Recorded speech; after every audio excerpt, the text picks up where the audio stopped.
Bismillahirrahmanirrahim. Today we discuss about the anatomy of the larynx. The larynx is an important part of the respiratory system. It acts as a passageway for the passing of air. The larynx is composed of the different type of the paired and unpaired cartilage, which we study in detail later on. The learning objective of our today lecture is we study about the anatomical position of the larynx, shape and size of the larynx, structure associated with larynx, structure of the larynx,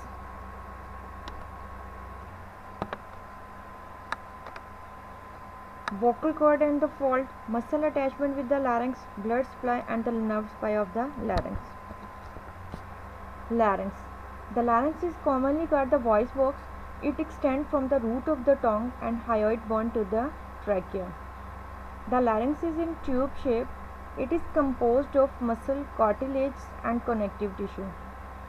The bony part of the larynx is called hyoid bone. Its location is at the level of 3 to 6 cervical vertebrae. The larynx is present in front of the laryngopharynx or the midline of the neck. Shape and size of the larynx. The shape of the larynx in the lower side is circular and from the upper side it is triangular in shape. The length of the larynx is 4.3 cm in length. Its transverse diameter is 4.2 cm and interior posterior diameter is 3.6 cm. The anatomical position of the larynx, it extends from the root of the tongue and hyoid bone to the trachea, lies in front of the laryngopharynx at the level of 3 to 6 cervical vertebrae. The larynx present in different size in both sex. The larynx grow in the male due to the effect of the male dominant hormones, and it is present prominence in front of the neck is known as Adam apple that cause the deeper voice of the male, which we study later on. Structure associated with larynx. At the superior part of the larynx there is hyoid bone and the root of the tongue and the roof of the tongue. At the inferior end of the larynx it is continuous with the trachea. In front of the larynx there is a muscle attachment with the hyoid bone and the muscle of the neck. At the posterior end and the posterior part of the larynx there is laryngopharynx and 3 to 6 cervical vertebrae. At the both sides of the larynx laterally there is a lobe of the thyroid gland. Composition of the larynx, anatomy of the larynx. The larynx is composed of 9 pieces of cartilage which are present in paired and unpaired form. The paired cartilage are arytenoid cartilage, corniculate cartilage and cuneiform cartilage. These cartilage are present in paired and formed by hyaline cartilage. The unpaired cartilage are thyroid cartilage, cricoid cartilage which is formed by hyaline cartilage and the one epiglottis which is formed by elastic cartilage, as you show in the diagram. The unpaired cartilage are epiglottis, cricoid cartilage and thyroid cartilage. The paired cartilage of the larynx include cuneiform cartilage, corniculate cartilage and arytenoid cartilage. The first one is thyroid cartilage. The thyroid cartilage is the largest and most prominent cartilage in the larynx. It consists of two lamina as you show in the diagram. The interior border of these two lamina are fused and form a subcutaneous projection is known as Adam apples or laryngeal prominence. The interior wall of the thyroid cartilage of the two lamina partially fused in a V-shaped notch is known as superior thyroid notch as you show in the diagram.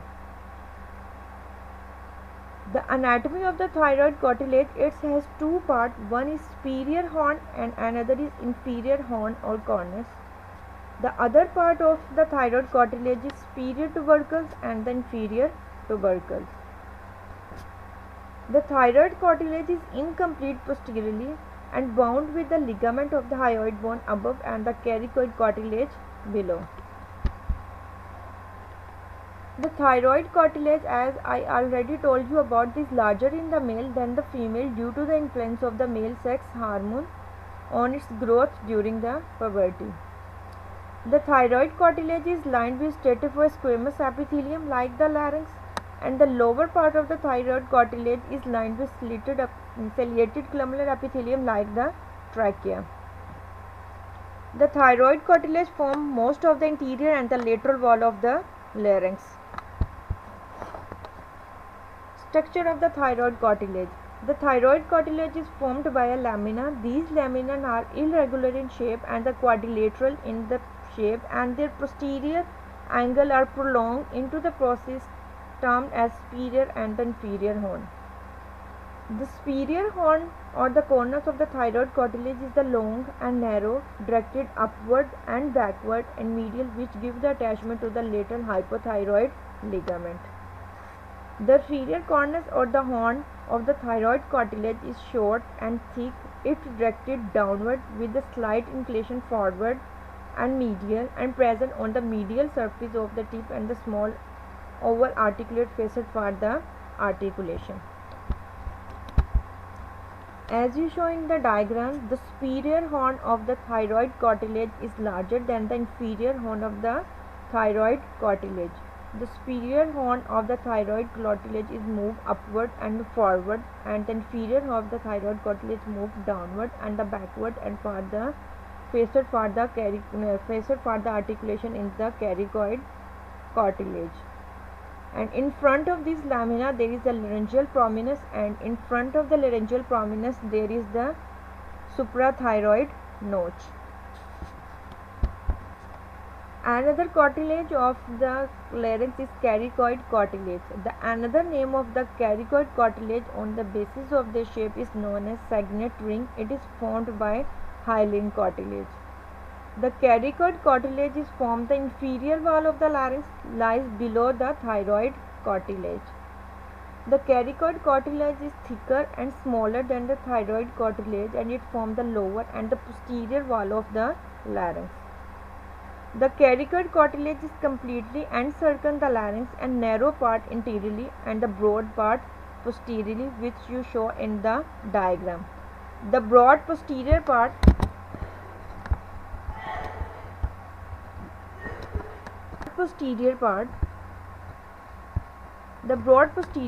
articulate with the arytenoid cartilage and with the inferior corners of the thyroid cartilage, while the lower broad part of the cricoid cartilage mark the end of the upper respiratory tract. As I have already told you about, the respiratory system is divided into the upper respiratory tract and the lower respiratory tract.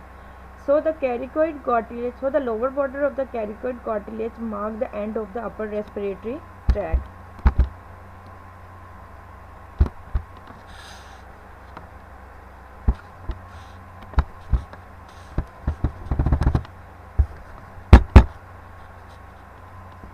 As you show in the diagram,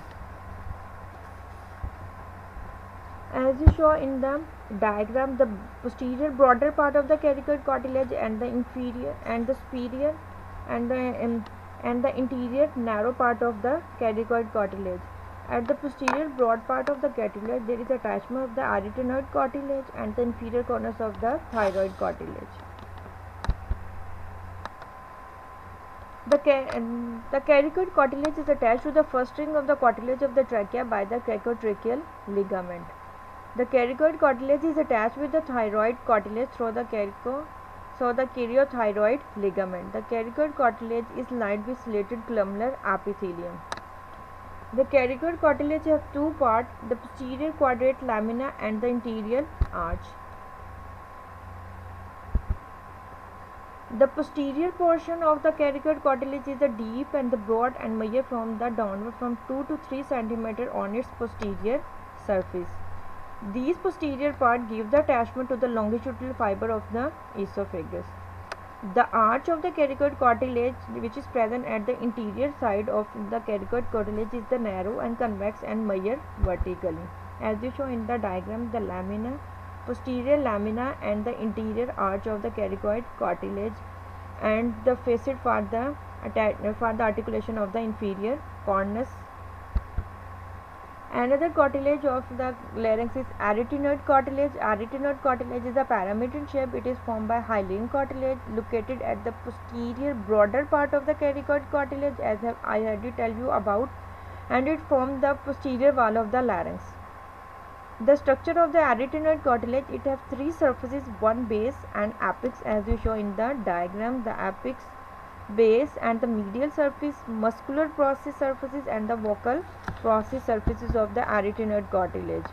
The posterior surface is in triangular, smooth and concave shape. The anterolateral surface is convex and rough.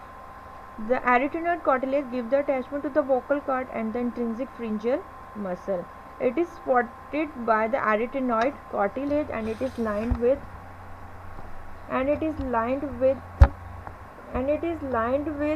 ciliated glandular epithelium. Epiglottis. The epiglottis is the large leaf-shaped piece of the fibroelastic cartilage that cover with the epithelium. The epiglottis have two parts, one is the stem and another is the tip.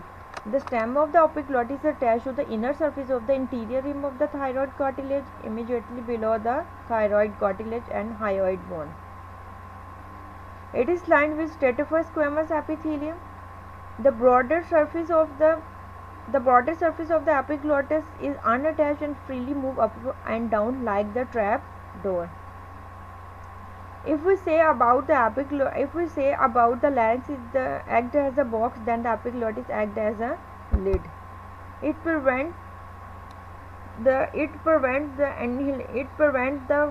entry of the foreign particle or the food particle that is accidentally entered into larynx during the swallowing. The epiglottis closed.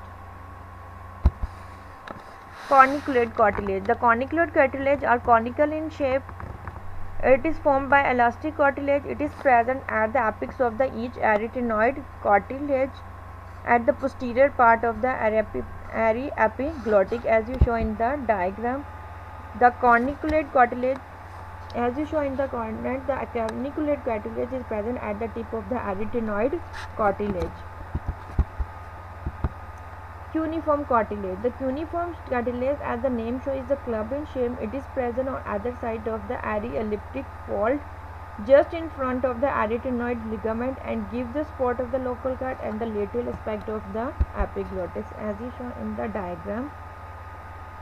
The thyroid cartilage, in front of the thyroid cartilage there is cricoid cartilage, and in front of the cricoid cartilage there is arytenoid cartilage, and at the front of the arytenoid cartilage there is the corniculate cartilage, and the corniculate cartilage, on the both sides of the corniculate cartilage there is the cuneiform cartilage. This is the overall anatomy of the larynx. The epiglottis, at the stalk of the epiglottis, is attached with the superior thyroid notch, and the part of the thyroid cartilage is the superior horn and the inferior horn. The inferior horn is attached with the apex of the arytenoid cartilage. At the apex of the arytenoid cartilage there is a corniculate cartilage, and on both sides of the corniculate cartilage there is a cuneiform cartilage. The base of the arytenoid cartilage is attached with the lamina of the cricoid cartilage and the arytenoid articulate surfaces, and the interior part is the arch of the cricoid cartilage.